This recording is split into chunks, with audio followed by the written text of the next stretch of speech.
Good morning, everybody, and thanks very much for joining our webinar this morning, Rethink the Way Crisis is Managed. I'm Matthew White, Senior Partner of BDO, and I run our Non-Executive Director Programme for the firm.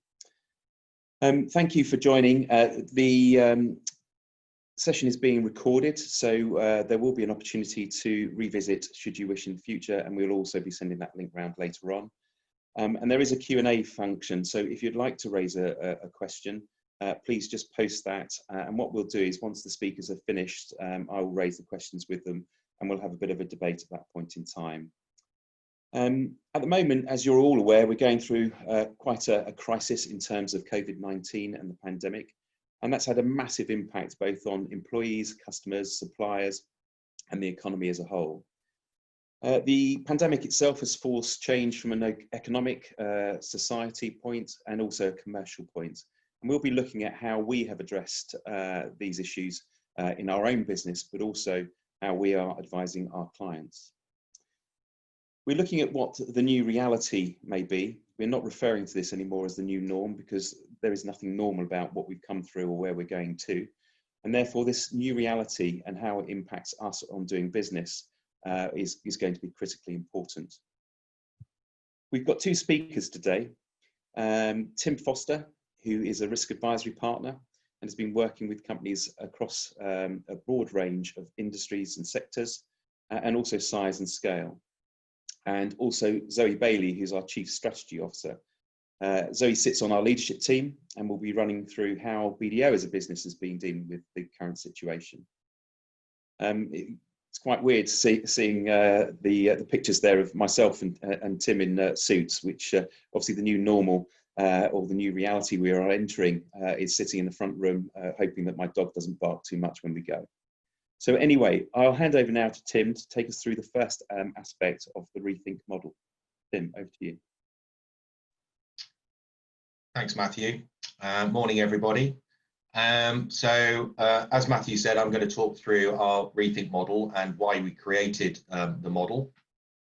It takes me back to end of March, beginning of April, when we looked as a firm to identify the best way that we could actually support our clients.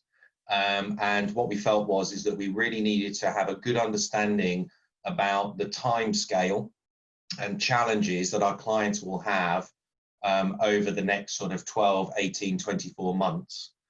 In order to do that, we wanted to make sure that we were thinking ahead, because that was where we felt that it was going to be most useful to our clients. So we got a core group of partners together and created our internal task force. And throughout April, we developed our Rethink model, which I'm going to explain through to you this morning. It's a very simple model. We decided that we wanted to keep it as simple as possible. It took us through the various stages of responding to a crisis. So we start with our react element, which is that initial response to the crisis and how we safeguard a business. And we could really then start thinking about actually what are the things that our clients really need to start thinking about in order to react efficiently and effectively to COVID-19. We then move into a resilience stage. So this is the more medium term. So actually keeping our business going through an uncertain period of time. And that allowed us to reflect on some of those key features and key challenges that organizations will need to be thinking about over the next 6 to 12 months. But a key feature of the Rethink model was about the future state. What will the impact be on business and the economy in the longer term? What will that new reality look like? And how we can help our clients to frame their thinking in terms of how they need to structure themselves within that new environment. And the reason that we called it Rethink is because, and why it runs all the way through those various stages, is because we were really determined to get across the message to clients that they need to start thinking about those changes and those challenges from day one. And that the decisions that were being made in responding to the crisis would have a knock-on effect and therefore needed to make sure that there was sufficient time think ahead as well. So a simple model and we've got a whole framework which sits behind this that we've educated our entire practice around. We've internationalized the model, so it's actually been adopted across the firm internationally, across all of our network. And the feedback that we've had from clients and from our people is that it's given much greater clarity in the conversations that they can have and the thinking that they need to go through in order to be able to address COVID-19. I'm not going to focus too much on the react stage, because I think for a lot of organizations, we've moved beyond that initial response to COVID-19. But in terms of the model, it's structured around providing some good insight, a good layer of insight as to those challenges that would impact an organization, and also what some of the key areas of focus needs to be at the various stages. So for example, in the react stage, about keeping our employees safe, making sure that we're stabilizing our business, making sure that we're minimizing liabilities, etc., etc. And these slides will be shared at a later date. We've also provided some insight to clients about the things to focus on in terms of what to do, and also what not to do. And I think that's been really important about helping our clients to understand about how to make decisions and how to assess the current challenges that they have currently in play in each of these stages. So just in a little bit more detail about in the resilience stage, because that's where a lot of our clients are residing at the moment.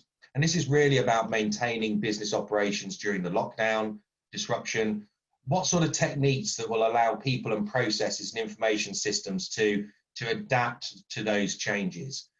What are the key features that organizations need to be thinking about with regards to their people, with regards to infrastructure and supply chain? What are their customer requirements, and how can they meet those challenges? So in terms of embedding resilience, the conversations that we've been having with clients, and this is what RETHINK has actually helped us to really sort of structure those conversations.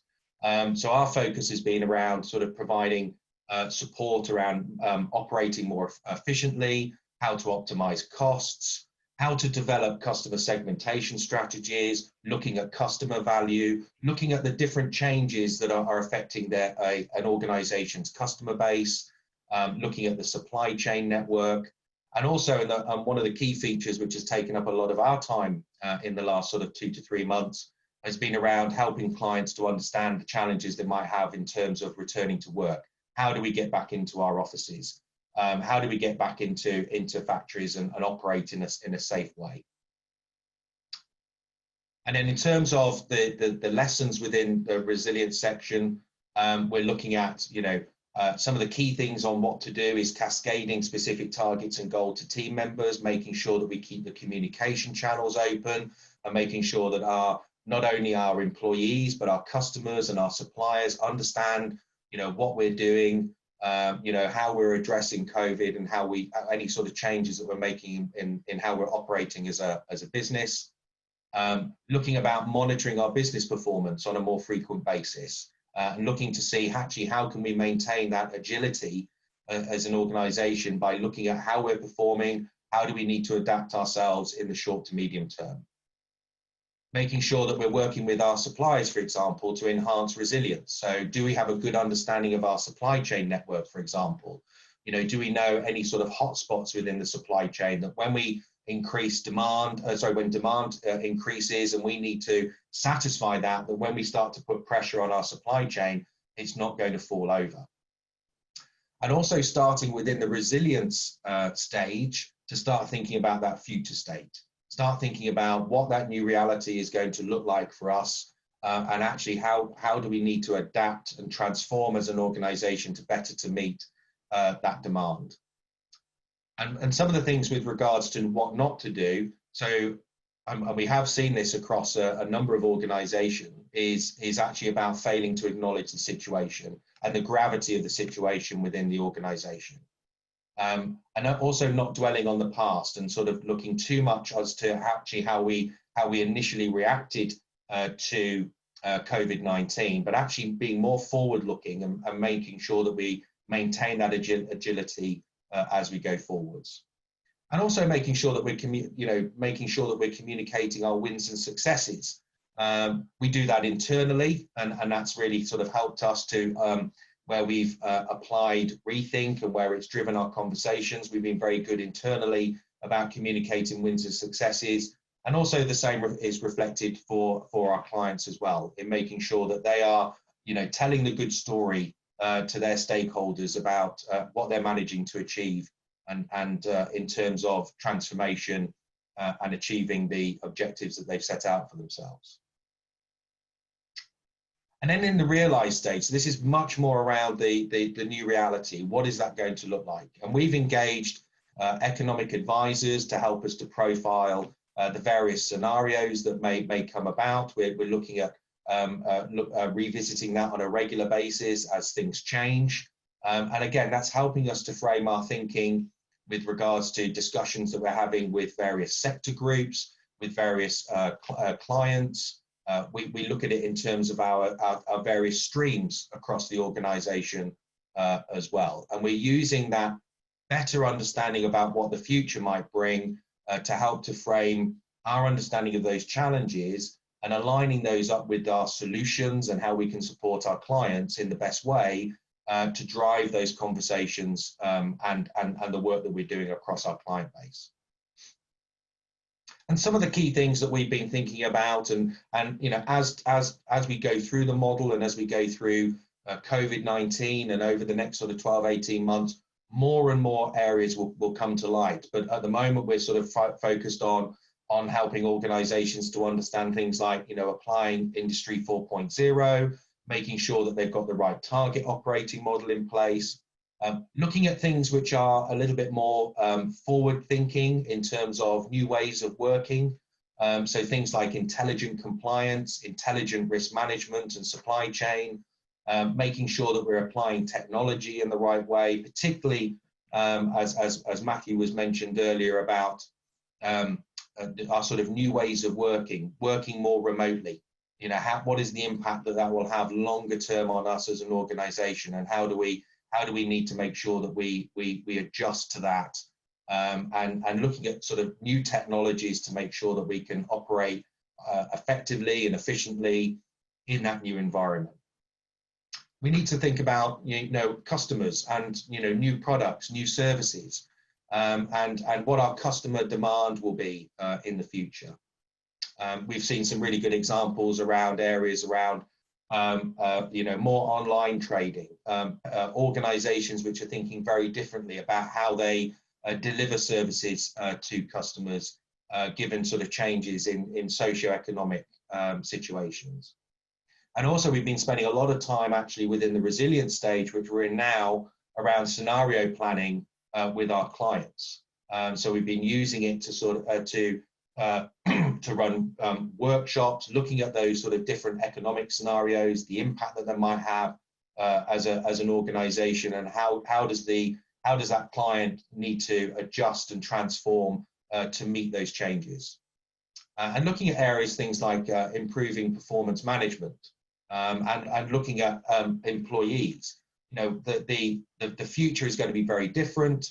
We might need very different employee profiles. Do we need to start thinking now about how we upskill our employees and move them in a different direction, or redeploy them in a different way? And when you're looking at what's going on in the economy with regards to redundancies and reprofiling of employees, that's a really big area for clients to adjust to and to consider over the next 6 months or so. And again, in terms of what to do, I've mentioned about scenario planning. That's really, really important, and that's actually driving a huge number of our conversations with clients.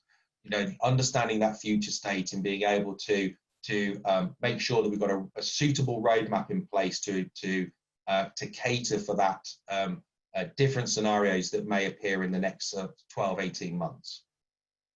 Making sure that we're communicating with our employees and again with our stakeholders so that they understand the challenges that we're going through actually the direction of travel that we are expecting.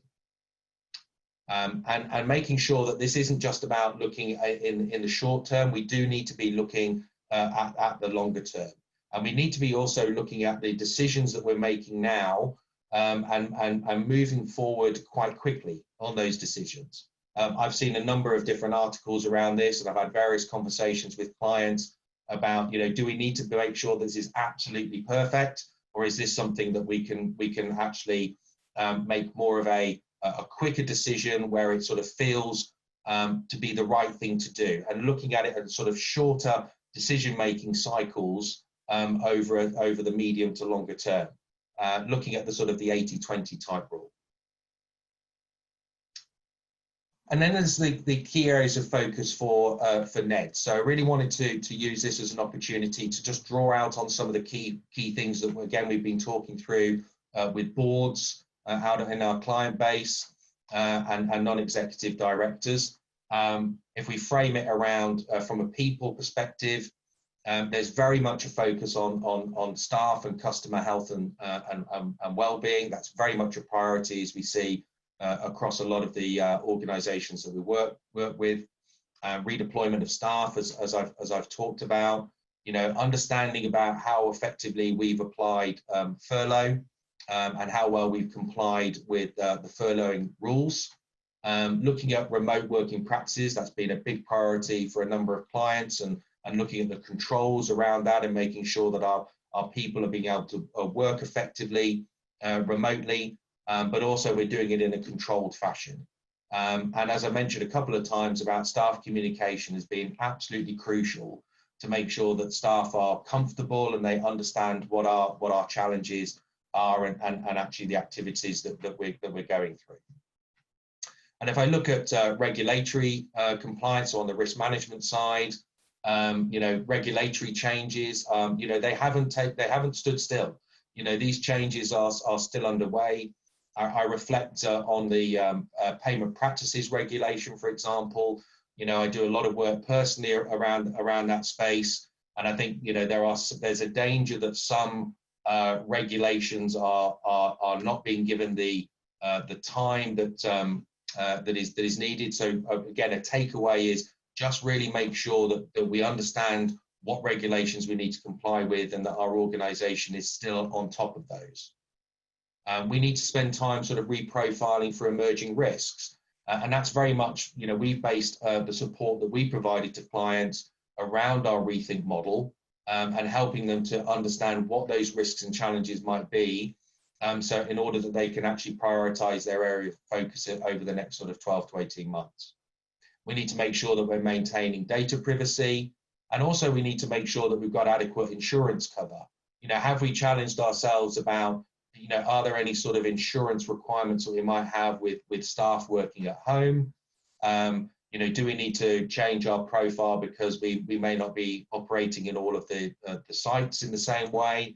And also, and I've been having conversations with certain sectors where, going back to and working with their insurance companies to look at the profile of their estate to make sure that actually we are, paying the right amount given the risk exposure that we have as an organization.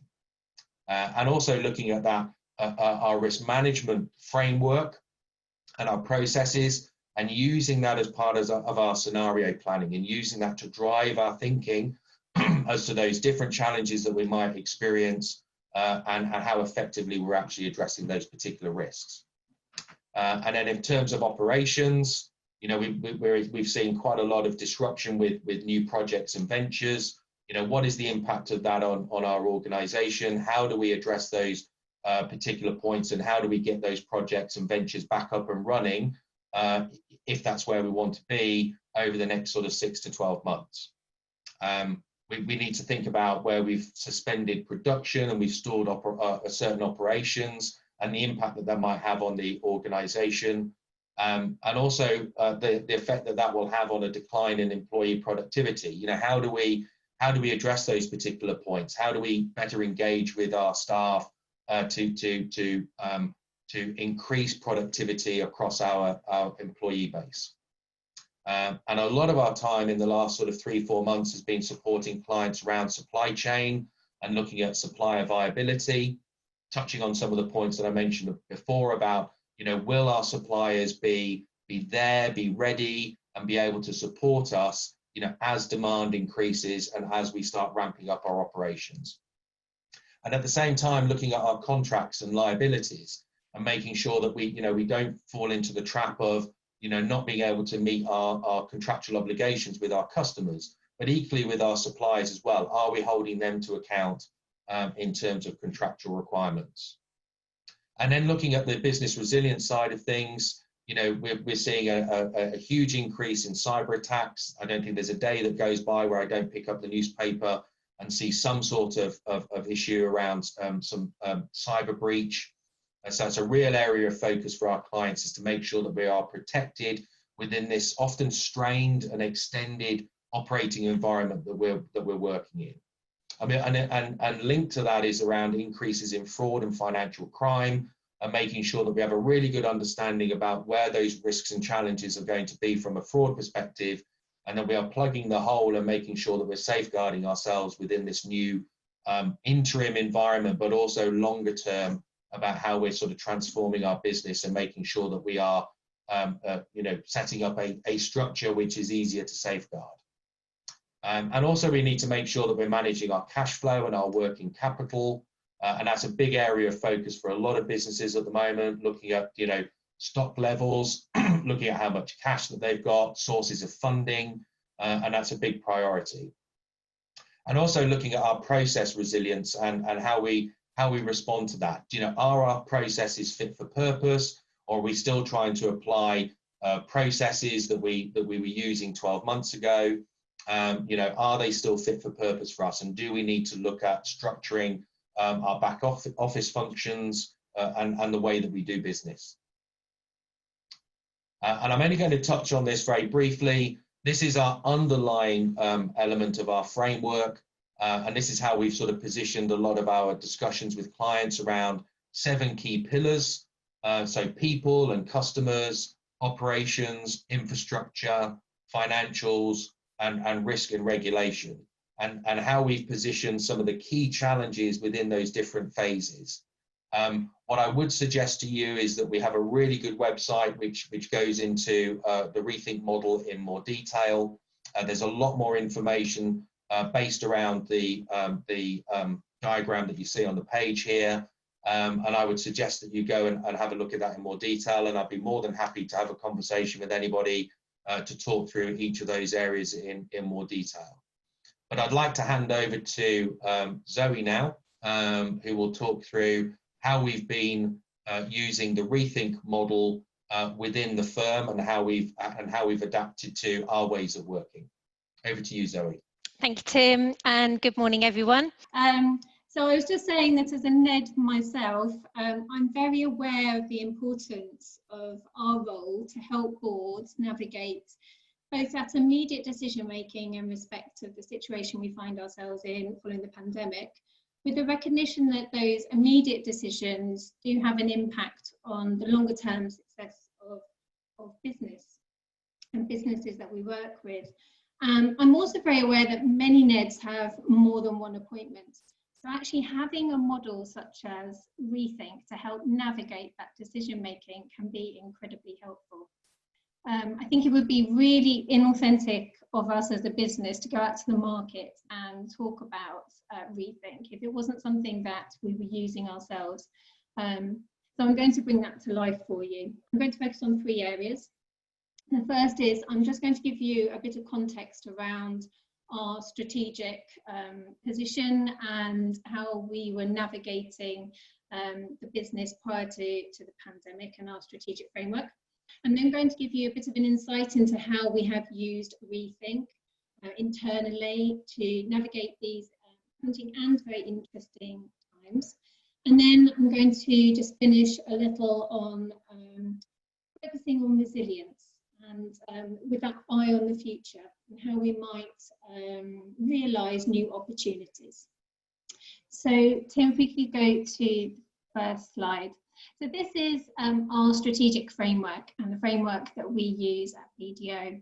Now, when we look at our strategic framework, it's really critical that it's grounded in strategic context. And when I talk about strategic context, I'm talking about the external environment, what's happening globally that might impact our business, what's happening within the UK economy. So the pandemic stretches both globally and within the UK, as does the recession that we find ourselves in. So very interesting times, and really critical when thinking about strategy. It's also important that we take note of what's happening in the competitive landscape in our markets. So what our competitors are doing and how that might be impacting our clients, their needs, as well as thinking about our own business and our strategy and our culture and our people. So in respect of that, it was around 5-6 years ago, we put together a clear strategic framework that we have communicated extensively within the business. And this really does help navigate and ground our decision making. So I'm going to use a little boat analogy to bring this to life for you. So we are a purpose-driven business, and our core purpose is helping you succeed. And very much the purpose is why we get in the boat in the first place. So we have our reason for getting in that boat, and then we determine where it is that we want to get to. What does success look like? What is that destination? And that is our vision statement. And our vision is to be independent, sustainably profitable, because that's critical to being able to make decisions for our business. To be globally focused, we're part of a phenomenal member firm network, and to draw upon the expertise and skill set of all of those member firms is a fantastic advantage for us. But also we recognise that many of our clients have those global ambitions, and it's critical that we can support them in that journey. And then to be known for helping people and businesses succeed. So we're very aware that to be known for something, our people need to be saying it and the market needs to be saying it as well.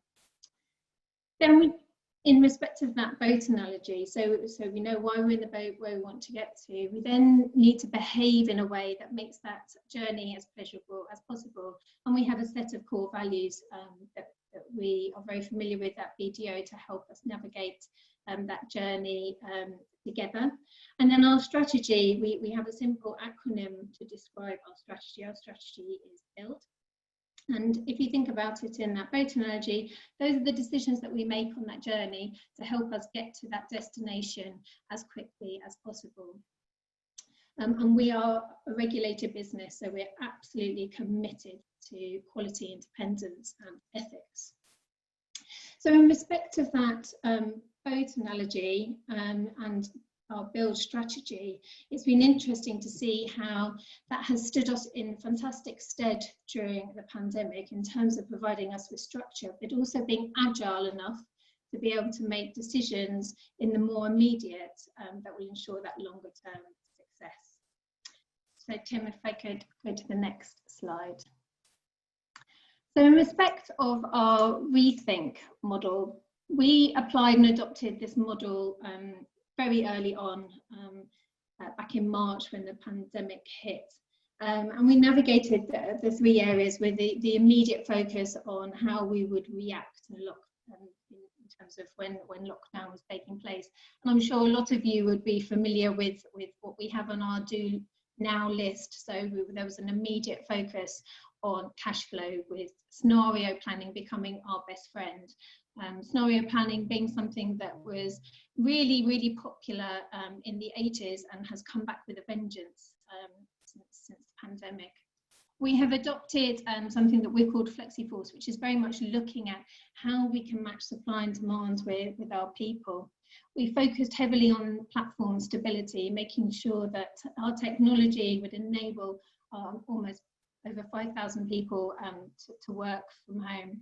And we thought carefully about how best we could service our clients. And RETHINK has been born and has been fundamental to that. Protecting our people and our business. This is how our purpose has kept us grounded. And this is the narrative, the purpose narrative that we've used in respect of the pandemic.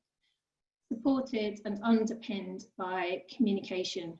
And I don't think you could communicate enough during the pandemic. People were very hungry for information and to feel connected and for that collaborative culture.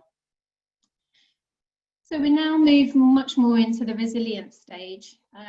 And I think it's really important that for our leaders and our people that they have a relatable model that they can use to help and navigate this crisis and answer some of the questions that our people will have around what does this actually mean for me. So if we move to the next slide, Tom. So thank you, Tim.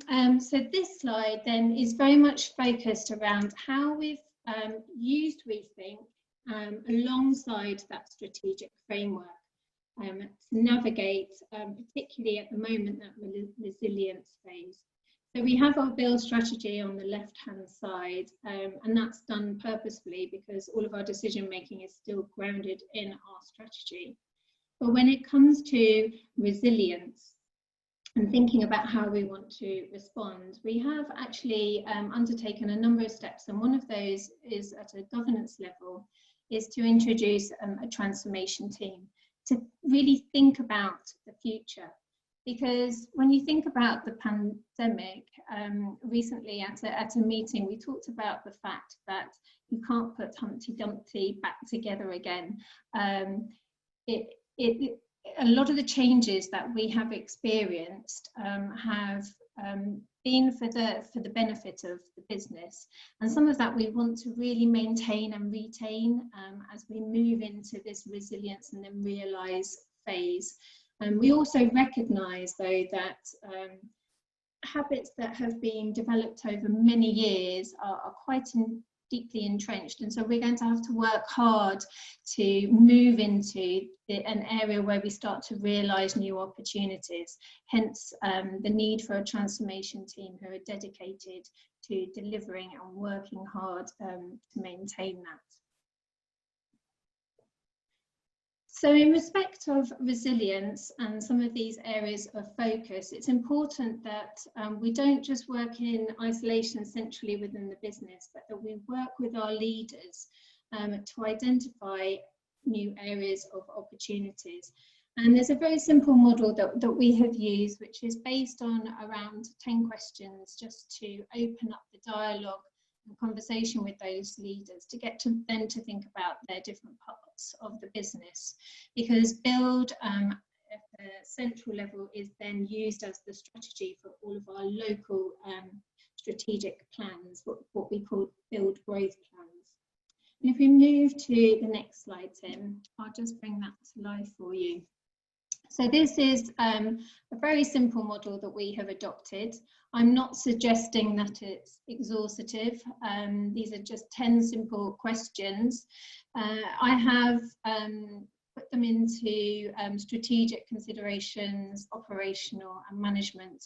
I'm not suggesting there's a hierarchy here. Actually, there is equal importance to each three area. But these questions have been really helpful in terms of just opening up dialogue and thinking about that RETHINK model and how build might need to just adapt and flex locally within our different teams. So if we were to just take a couple of these questions and bring that to life, risk management, I'm sure as NEDS you're very aware around the topics of risk in terms of the businesses that you work with. And you, I'm sure, would have had a number of known risks that you had identified prior to the pandemic, and that you would have revisited on a fairly regular basis. But I think it's important that those risks are really thought about in light of the new environment we find ourselves in, and asking ourselves, what are those risks? How might they have changed or altered?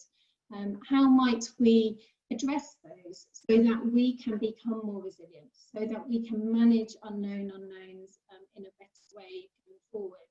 So the FlexiForce example I gave you earlier is a great example of how we have tried to address some of the risks that we have identified within our business.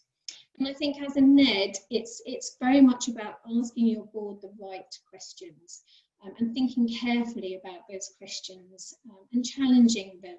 And so that this could be very, very useful for yourselves as well. If we were to move on to collaboration, I think under the management considerations, that's quite an interesting one for a lot of businesses to think through at the moment, because very much here at BDO as a professional service firm, tacit knowledge and the way that we work with each other, the way that we transfer information and the way that we upskill each other is critically important. And now we find ourselves in a remote working environment, thinking carefully about how we continue to upskill each other, how we continue to collaborate, work with each other, and provide opportunities in a new way has been really important. So hopefully that's just helped you to understand how we've contextualized our strategy and rethink, and how it's needed to be robust and keep us focused, but has needed to be agile enough for us to respond and identify new opportunities. I think the key point for me is that strategy is very much a creative process. It's asking yourself what could be possible, what might be, and trying to imagine that. And rethink has very much been a creative process for us too. Modelling isn't always easy, but it's incredibly useful and it can be incredibly fun. So that's all I had to say today. I think I'll hand you back over to Matt now. Thanks, Zoe. So just to remind everybody, there is a Q&A function at the bottom of the screen. The Q&A comes through to myself and therefore is confidential if you want to raise questions. We've got a couple of questions that's come through, so I'm trying to group them as we go. So Tim, this is most probably the first one will come to you, but I'll give you a bit of time to think about it because there's another aspect that's because one of the questions is double barreled. So in terms of the transform aspect, two of our attendees have asked effectively, how are we seeing that move through? Are companies reacting quickly enough in terms of the transformation agenda? And how can NEDS influence that?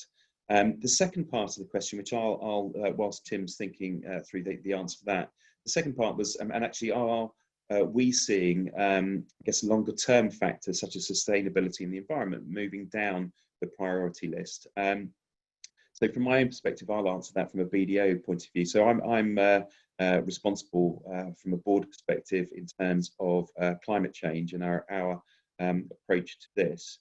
And interestingly, we had a strategy day last week, and this is still on the agenda. Do I think it is dropping down the agenda for businesses? Quite possibly.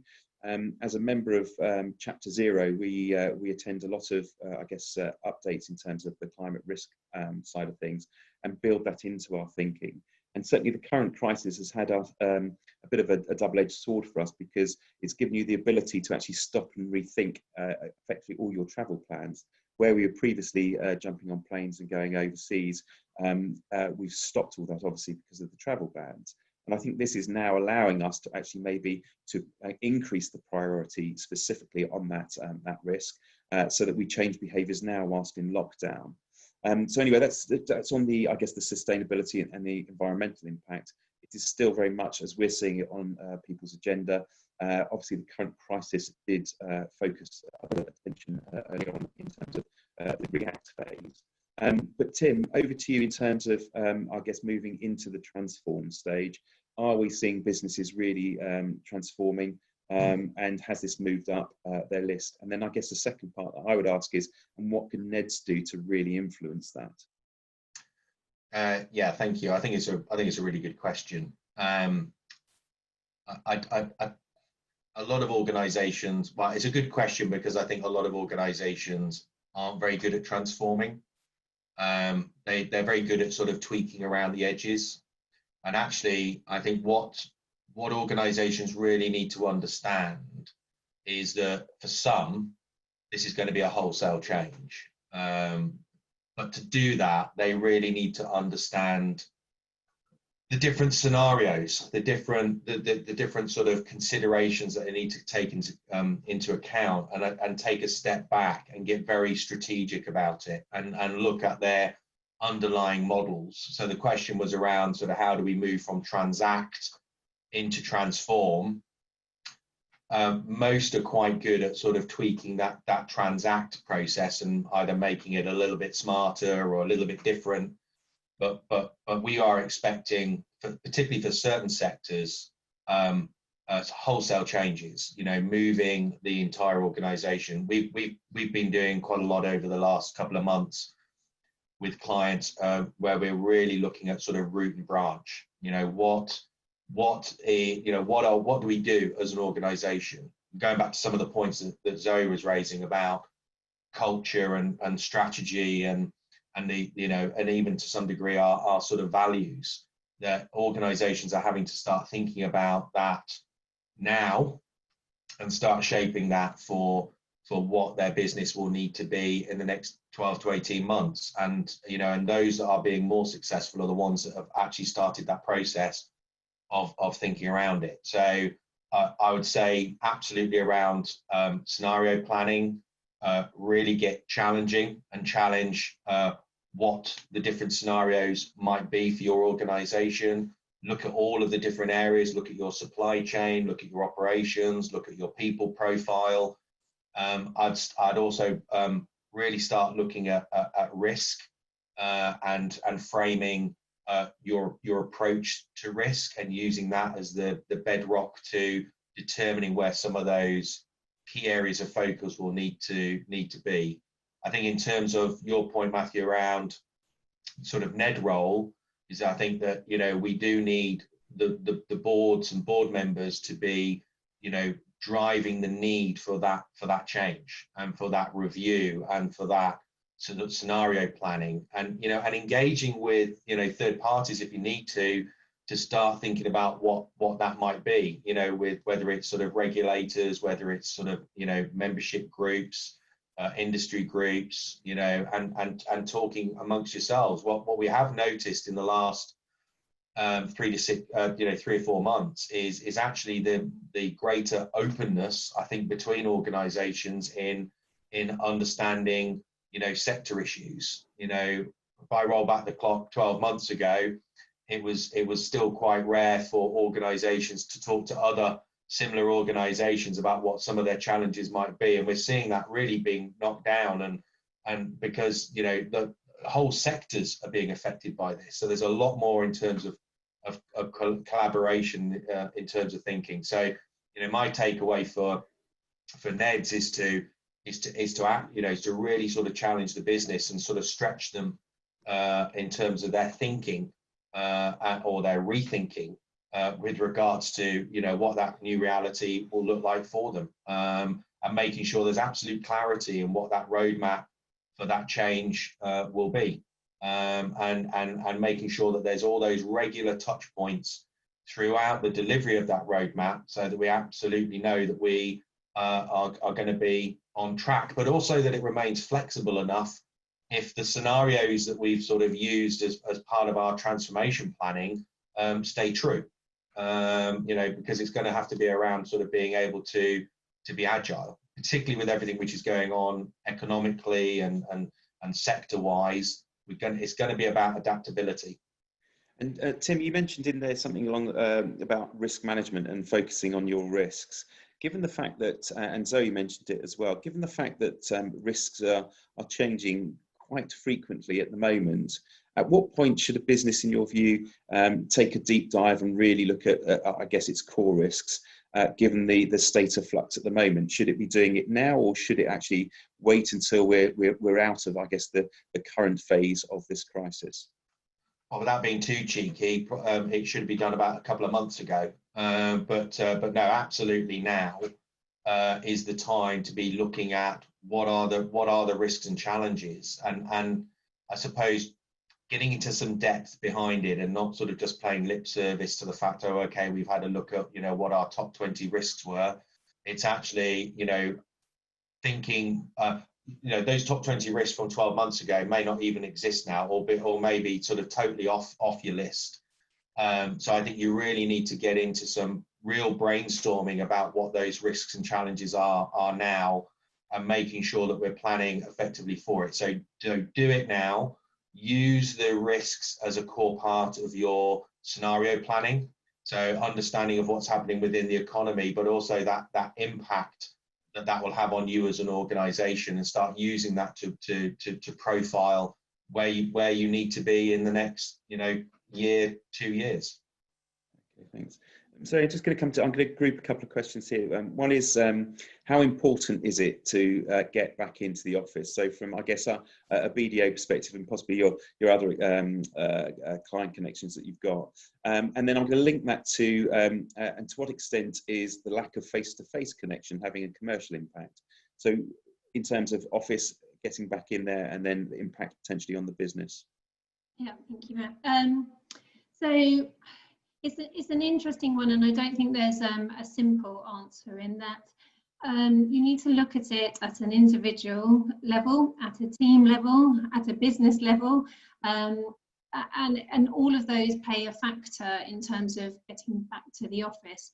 Very much our experience at BDO, we have been concerned with our people's well-being. So I see Chris mentioned something here about ultimately it's your people who will drive your business, and I couldn't agree more in terms of making sure that your people, their well-being is looked after. And that's where it comes down to thinking about the individuals. There'll be pockets of people who will have found working from home incredibly difficult due to the environment that they find themselves in, if they're working in just a few small walls, or if they're sharing a small space with lots of different people, and actually having the opportunity to get out of that environment into the office can really be very helpful.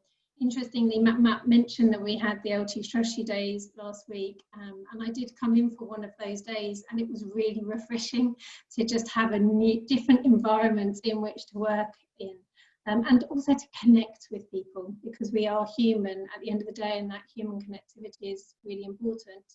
But then we need to be respectful that there will be some individuals who are really concerned about travelling to work and that environment. If they have loved ones at home that might be in a vulnerable position, and the impact that might have. So it's a long-winded way of saying that I think we just need to respect that there will be different approaches to this. And actually at BDO, we see that as a huge opportunity, actually. So under our transformation agenda, we are looking at agile working. I think longer term, there will just be much better balance between work and home life.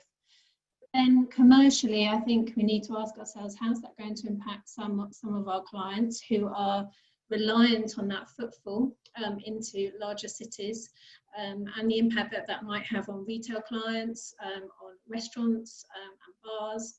And I know that's been picked up by the government recently with a little confused messaging around that, because it's a difficult one to navigate. Brilliant, thanks, Zoe. Tim, I'm going to come to you with this one, and then maybe back to Zoe with it. But the question is, should boards rethink the way they select and develop senior leaders? And has the pandemic created a skills gap? Or do you think by adopting your rethink approach, it can plug any gap? Slightly concerned there about replacing senior leaders, but on that basis, Tim, hopefully I'll get the right answer from you.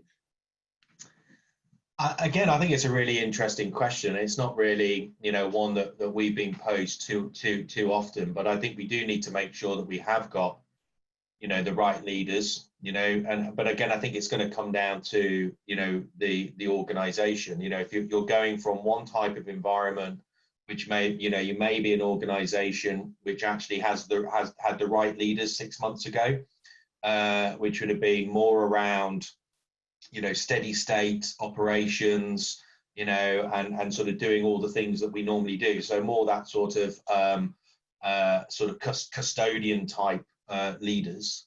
Yeah, but you know, with the sheer scale of transformation, you know, we are going to need to make sure that we've got leaders with the right skills to, you know, effectively make that change. You know, who can think more broadly, who can think strategically, but also are well versed in transforming organisations, and you know, and understand and are open to transformation, agility, adaptability.